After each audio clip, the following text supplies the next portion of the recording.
फिलिस्तीनी रियासत को तस्लीम करने के लिए अब यूरोप आगे आ रहा है। पहले फ्रांस के सदर मैक्रो ने 24 जुलाई को ऐलान किया था कि फ्रांस यूएन जनरल असेंबली में फिलिस्तीनी रियासत को तस्लीम करेगा। अब ब्रिटेन भी सामने आ गया। ब्रिटेन के इस कदम से उसे तनकीद का सामना भी करना पड़ रहा है कि फिलिस्तीनी रियासत को तस्लीम करने में हमास को फायदा होगा। लेकिन ब्रिटेन ने इस तनकीद को खारिज करते हुए कहा कि जब तक इजरायल गाजा की सूरत हाल को बेहतर बनाने और अमन कायम करने के लिए कोई ठोस कदम नहीं उठाता, तब तक वो फिलिस्तीन को एक आज़ाद मुल्क के तौर पर तस्लीम करेगा। अब ब्रिटेन के इस रुख से इजरायल को बड़ा झटका जरूर लगा। 25 जुलाई को 221 ब्रिटिश सांसदों ने वजीर आजम स्टार्मर को खत लिखकर उनसे फिलिस्तीनी रियासत को तस्लीम करने पर जोर दिया, जिनमें से ज्यादातर सांसदों का ताल्लुक स्टार्मर की लेबर पार्टी से ही था।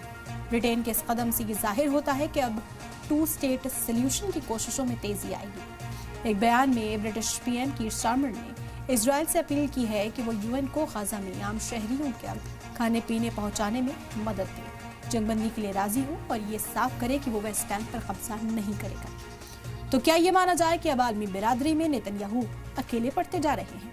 कि अमेरिका का साथ भी इजरायल के काम नहीं आ रहा? अगर फिलिस्तीन हिमायत में खड़े हो रहे हैं ये मुल्क, तो ये इजरायल की सबसे बड़ी शिकस्त होगी क्या? इसी पर आज अपने मेहमानों से चर्चा करें।